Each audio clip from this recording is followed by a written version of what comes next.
Joining us this morning, Crawford County Commissioners Eric Henry and Scott Schell. Good morning, guys. Good to see you this morning. Good morning. Happy New Year to you. Yes.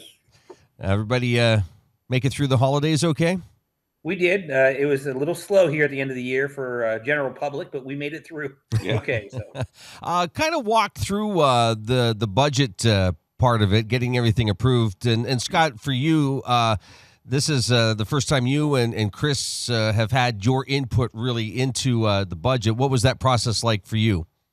That the whole system and the budget talks have been all year long. It just wasn't the last month of the year. Kind of an eye-opening experience for me, and I'm sure for Chris. But even though we review things, it's the people that run the departments here that really help us out with that. And even though we as commissioners have to approve or disapprove, it's the people that work for us in this county that made this budget fall into place. Yeah, I was thinking, Eric, a year ago, the three of you were sitting here, and I was just kind of wondering this morning, is it a train that's going through the train station at 100 miles per hour and you just have to jump on? Or, Eric, because you came from the previous commissioners serving with them, did you have some control to slow it down a little bit for Scott and Chris? Or was it like, hey, this thing's rolling, we just keep moving with it? I think the most important thing that I was taught by two, I think, of the greatest commissioners in the history of Crawford County, Commissioner Witherspan and Commissioner Soff, was that, the budget process needs to happen on day one of the next year. Because when someone, like Scott said, when department heads are good about this, but when someone comes in our office and they say, I want 2 more positions, or I want 2 new cars, or I need this, you really have to weigh at that point whether or not you can do it or not. If you say yes to everybody, your budget will be out of balance. And that's the one thing that Francis and Chris taught me, was that you have to handle this from every decision standpoint every day. What's that? We talk to different city managers all the time, and a lot of them will jump up and down and say, hey, we've got an opportunity for the public to come in, view the budget, ask questions, and they don't. It's when something doesn't happen, that they get upset and they come in and, well, why'd you vote? Well, we said we were going to do this, but, we've had opportunities for you to come in. Is that sort of the same? Do you find that you've invited folks to come in, ask questions during the process, but yet people don't take advantage of that? Yeah, I think Scott and Chris and I have a very open door policy. And I've always told these two, if you want to fill the actual meeting room, just raise taxes 0.25%. And someone will come, and then there'll be budget experts with you. We always ask them to ask up front, and to, if they have questions about what we're going to do. We had, and as you said, it's advertised. People come in and look, and people come in and ask questions.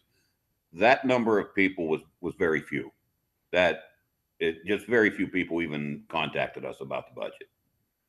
How would you describe 2024? I'll let you go first. Oh. Challenging. Okay. Very, very challenging. Interesting, but challenging. I guess I don't know any other way to put it at this moment. I would say for me, I was the new guy 5 years ago now, that didn't really know anything walking in this building. And so I have a good feel of what these two are going through. Although they're a part of county government, I think Scott and Chris both understood that there's so much more to being a county commissioner. There's questions you can't answer. There's questions that don't pertain to us, but you're still trying to get to the solution, no matter what the actual issue is. I think they're realizing that there's so much more to being a commissioner. That's what I learned. I still learn today. Our goal is just to maintain the budget as best we can and still provide good services. That used to be a Christoph tagline. What services do you want us not to provide? Well, that's what we're supposed to do, and so we try to do that to the best of our ability every day. And that's probably what made it so interesting for me, because I spent 2 decades worrying about one single department, and then all of a sudden I've got everybody's department sitting in front of me. And so there's a learning curve there. There's no doubt about it. And that must kind of weigh in on all those decisions then, right? Because that when somebody's asking for something for their department, they probably really need it somehow. I mean, I'm sure there's times where it's more of a wish, but there are times when it is sort of a necessity or it really helps somebody out. But what's the reality? Well, things are tight. Yeah, that's true. And as I told you, I believe one of my trips up to your office was running the county, even though the dollar figures are extremely high. Running the county is no different than you running your own household. If you want a new car, but it's not in your budget, you don't get a new car. So that's life. And that's what we have to look at every day. What excites you about 2025? Eric, maybe you start with this one. Oh, sure. For me, it's looking at ways to continue to cut our expenses. I mean, we just passed a no tax increase budget, which is my fifth budget with no tax increase, six consecutive, one before me. And if you look at the history of Crawford County, it's only happened one other time since 1991. With COVID, with inflation, with labor and manpower issues and wage issues, that's nothing short of a miracle. But that's because all of our department heads and all of our people in this building has done more with less. We've cut positions. We had to sell the care center. That was a very tough decision. And for me, it's exciting because I want to find other ways that we can combine services or save money. Like one of our projects this year, Scott will agree, is moving people into this building to save rent, and finding ways to save rent, because that doesn't affect an individual or an employee, but it does save the county money for the future. Scott, for you, what excites you about the new year? I'm not sure it excites me because I know we're going to make some people unhappy because we have to make some pretty unpopular decisions as to what they're permitted to have and what they're not permitted to have. Undoubtedly, there's going to be some major changes as far as offices moving, as Eric just said, and along with that, there could possibly be some manpower situations that are going to have to be looked at to see if we can sustain that level that we're at right now. Obviously, you're spending a lot of time looking at, especially in the budget talks, looking at the new year, and you don't know what's going to happen. But when you go back a year ago and you thought how the year was going to play out, for the most part, did it play out that way, or did you have surprises that popped up later in the year? I think for Chris and I, we had a lot of surprises because our first year in here, we were very thankful for Eric and glad he had 4 years ahead of us because he kind of told us what was going to happen or what possibly could happen. That was a big help. You don't hear that a lot, do you, Eric? Not usually, no. And this is just him prompting you to make a good speech. But, we don't try to tell him that too often. Trust me. Yeah.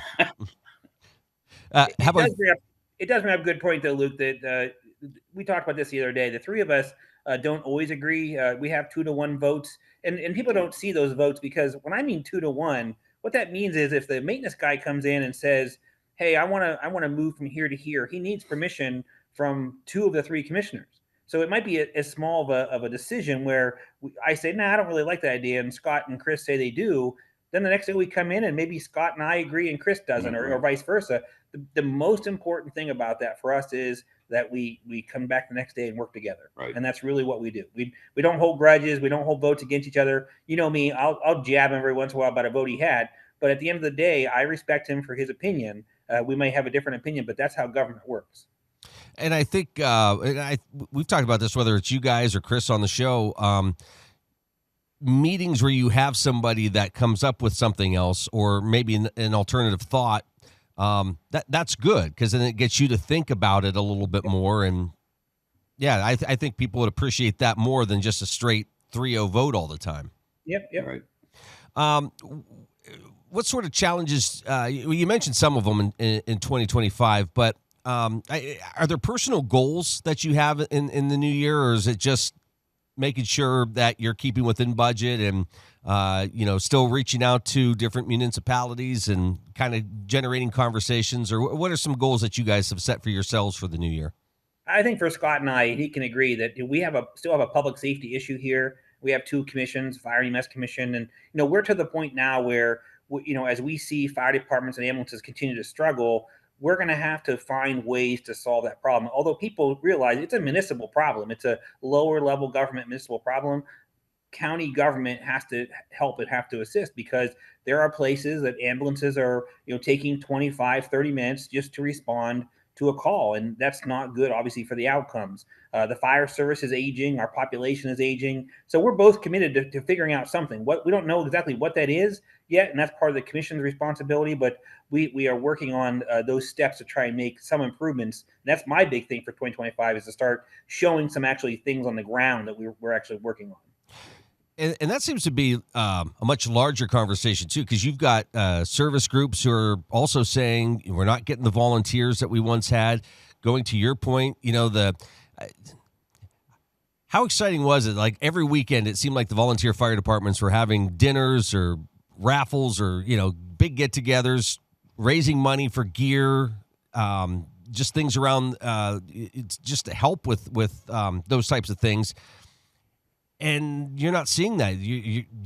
These people are looking for volunteers to come up and help. And so, yeah, I mean, this is challenging, and it's not just happening here. I think you guys have mentioned before, this is across the country that this is going on. Yeah, and it's pretty. I mean, Pennsylvania alone went from over 300,000 volunteer firefighters 30 years ago to today, of which the entire Commonwealth has less than 28,000 volunteers fighting fires and running EMS calls. That's a challenge. The ones, the remaining 28,000 are probably our age. Eric's 10 years younger than me, but the younger people are just not volunteering. But it's just not for the emergency services. You'll hear the same thing from the Lions Club or any other organization in the community. Nobody's volunteering. It's scary. It really is. You do not have a guarantee that if you have an emergency at your place that somebody's going to show up. You do not have a guarantee.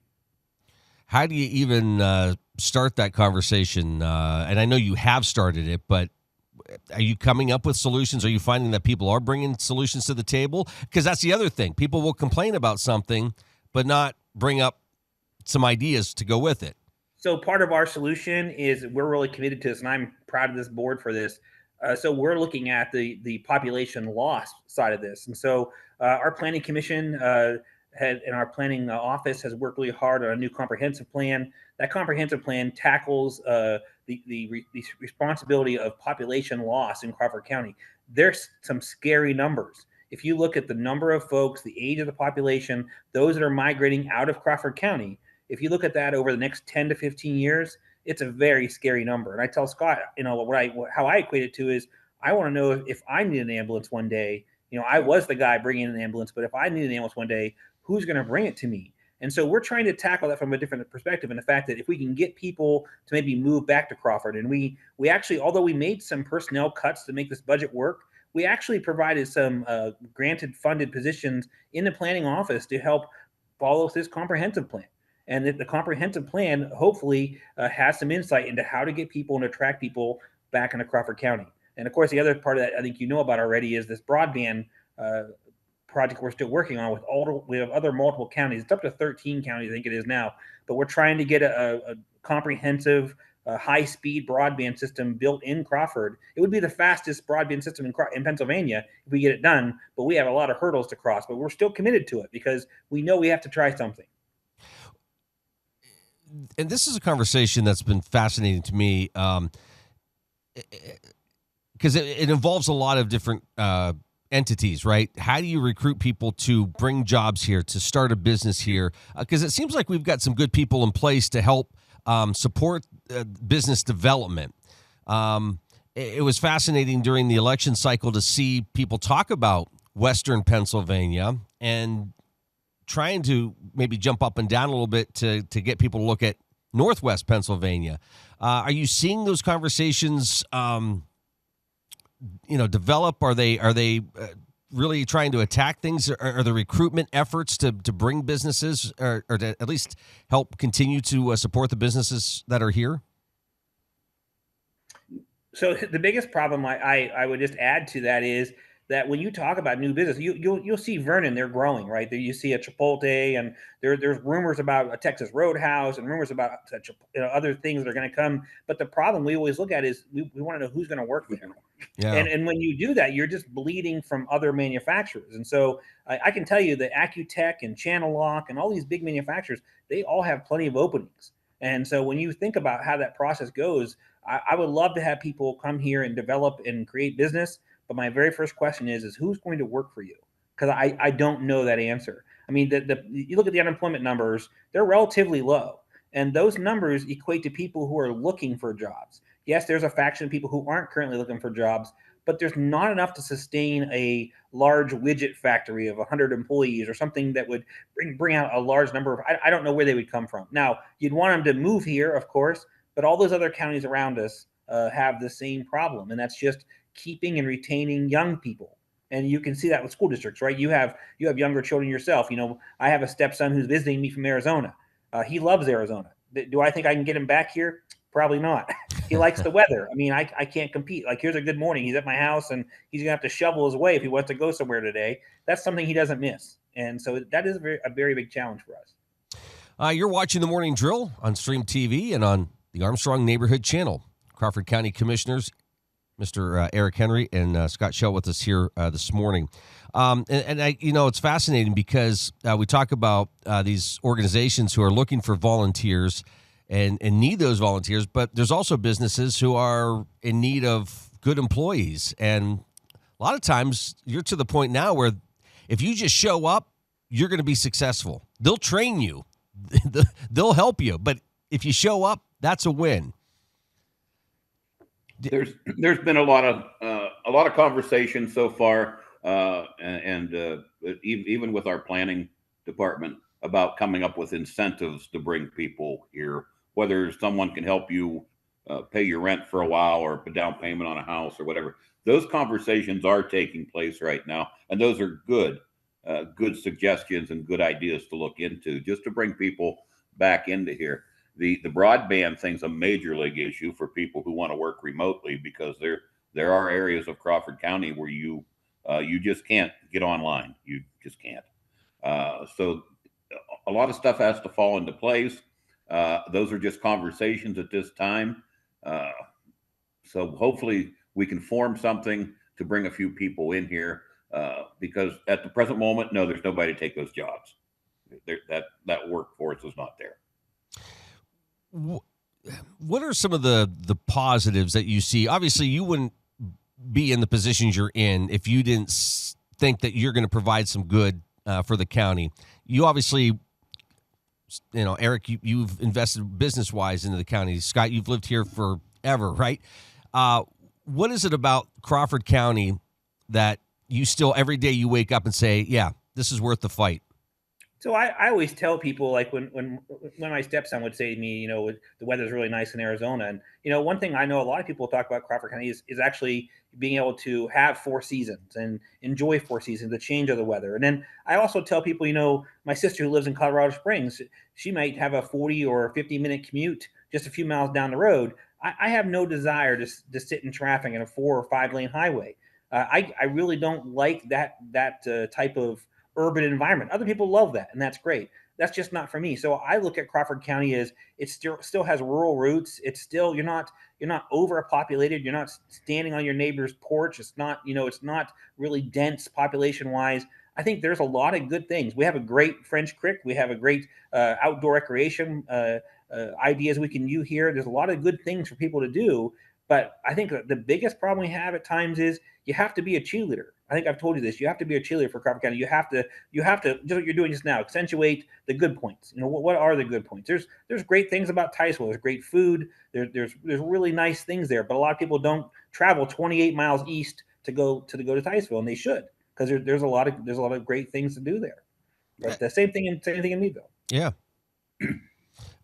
Scott, for you, what are some of those positives that again, you wake up in the morning and you go, yeah, it's worth the fight?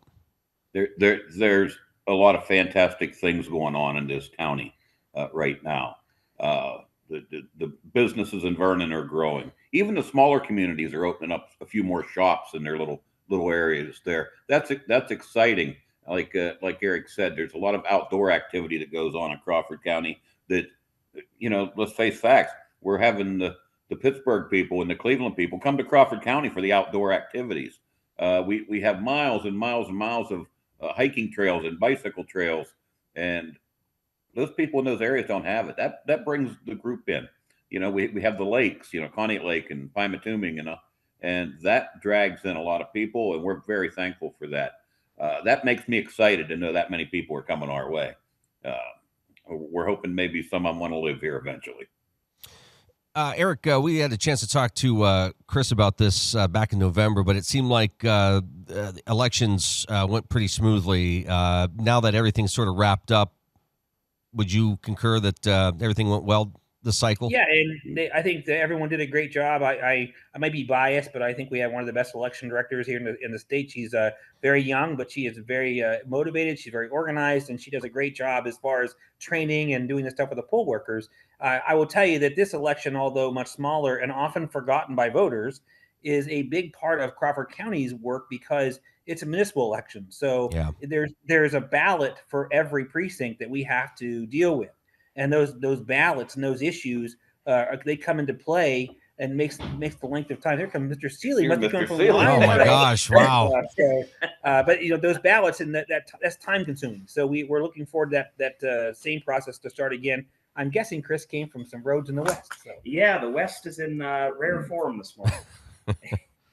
Hey, just so everybody knows, I appreciate you guys coming on at 6 o'clock this morning and being with us for 3 hours. That's fantastic. Yeah. Great meeting, everyone. Yes. Yeah. All right. Well, now you'll have to be nice now that he's here. But we'll let you focus on him a few minutes. We did our part of it, so fire at him once. Well, we're down to the last couple minutes here. Chris, for you, what excites you about the new year? Oh gosh. Well, I think a lot of the initiatives we have. All right, that's it. That's our time for today. No, go ahead. Oh gosh, I think our broadband project is probably going to be the most transformational. If we are able to secure what we're pursuing, I think that's going to be a historic year for Crawford County. But not just that, we have a lot of new initiatives underway through our comprehensive plan, and then I think the guys here were talking about. Continued election work as I was coming through the door here. So there's a lot to cover, but I think really all of it is exciting. But I think that truly the broadband initiative will be the capstone. Is it a sense of all right, here we go again, or is it all right, here we go again? Go ahead. No, oh, well, they're here. Yeah. No, I think it's kind of it's a realistic version of both. The day-to-day, the operations of the office internally, the day-to-day stuff, it can be a little, it's drudgery. I mean, it's what government is. It's slow moving, it's cumbersome, it's complicated, but it's all for the greater good. Looking down the pike, where do we want to be 5, 10, 15 years from now? And those are the bigger decisions that we have ahead of us this year. And those are the ones that are the exciting ones to really say, okay, we have a real opportunity to make some real differences here. And we want to take those opportunities when we can. Remind everybody when the meetings are, so if they want to attend, they know what's going on. Sure. So we meet first and third Wednesdays of the month are our non-voting work sessions, and those are at 9:30 a.m. in the Assembly Room here in the Crawford County Courthouse in Meadville. And our voting meetings are the second and fourth Wednesdays at 9:30 a.m. Same bat channel, same bat place. Occasionally they'll be shifted for holidays and what have you. For example, today we're having our work session on a Thursday because yesterday being a holiday, but we are generally pretty consistent with those dates. All right. Well, guys, thanks for joining us here this morning. Chris, you talk way too much. You should have let these guys talk a little bit. And Luke, just so you know, I'm going to make sure that they understand the schedule this year, so there are nobody who misses a step because they did screw up a few times. And so we'll get it straight. It was the cardiologist. There you go. That did us in. Happy New Year to you. Thank you. All the best. Take care. Bye. All right, take care.